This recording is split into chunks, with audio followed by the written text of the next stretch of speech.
The Nicky Verstappen case, the boy who disappeared on a mountain. No one should have been able to cross. The Brunsummerheide is quiet in the early morning, a place where mist hangs low, where the grass moves like breath, where silence feels heavier than air.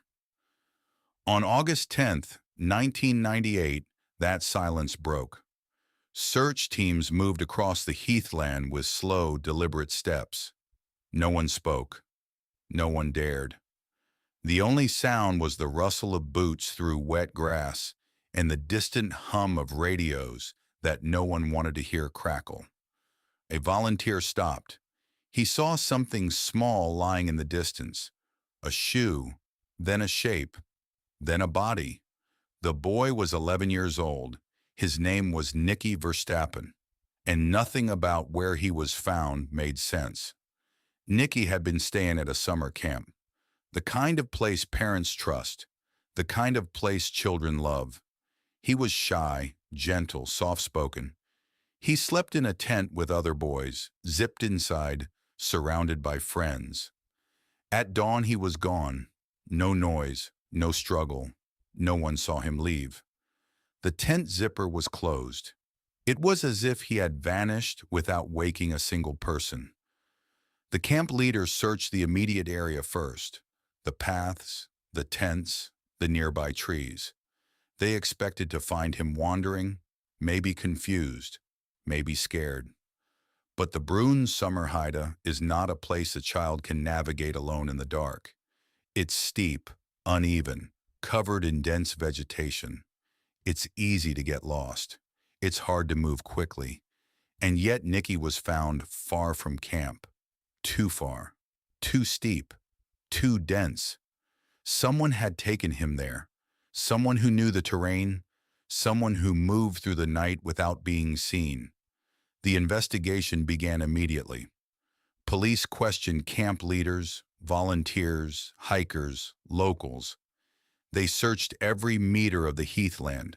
They looked for footprints, broken branches, signs of struggle. They found nothing. The case became a national tragedy overnight. News cameras arrived. Journalists camped outside the site. Parents across the Netherlands held their children closer. But behind the scenes, investigators were already looking at one man. A man who lived near the heathland. A man who wandered the area at night. A man who had been seen watching campsites from a distance. His name was Jos Bresch. He was quiet. He kept to himself. He knew the terrain better than anyone, but there was no evidence, no witnesses, no confession. And so the case went cold for 20 years. Time passed. The Brunsummerheide returned to silence. The camp reopened. Life moved on, at least on the surface. But investigators never stopped working. They kept samples, they kept files, they kept hope.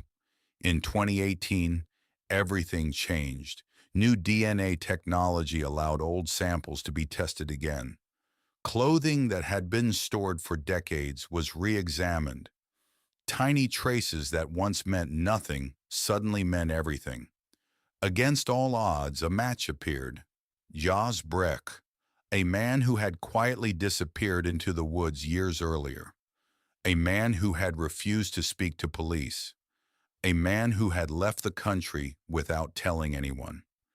He was found living off-grid in Spain in a forest hut. No electricity, no neighbors, no contact with the outside world. When arrested, he said only one thing: "I didn't kill him. I only found him." But his DNA was on Nicky's underwear, and no one believed his story. The trial became one of the most watched in Dutch history. Brecht claimed he had stumbled upon Nicky's body and tried to help. He said he panicked. He said he fled because he feared being blamed. Investigators pointed out that he had avoided police for decades. He had a history of inappropriate behavior. He had been near the camp that night. He had fled the country when DNA testing became more advanced. His story didn't fit the evidence. His behavior didn't fit innocence. His silence didn't fit truth. But the case had one problem, one that would haunt the verdict. The exact cause of Nicky's death could never be determined. The body had been exposed to the elements. Time had passed. Evidence had faded. And so the court convicted Brecht of sexual abuse and kidnapping, but not murder. A verdict that left the Netherlands divided. A verdict that felt incomplete. A verdict that left a wound that still hasn't healed. The Nicky Verstappen case remains one of Europe's most heartbreaking mysteries. A boy vanished from a tent without waking anyone. He was found in a place he could not reach alone. A suspect hid in the woods for years. DNA brought answers, but not all of them. The Brunssummerheide still stands, quiet, still, unchanged. But for many, it will never be just a landscape again. It will always be the place where a child disappeared into the night, a place where silence became a witness, a place where justice came late and never felt complete. You've been watching True Case Files, real crimes, real mysteries. If you want more cases like this, subscribe and let me know which story you want to see next.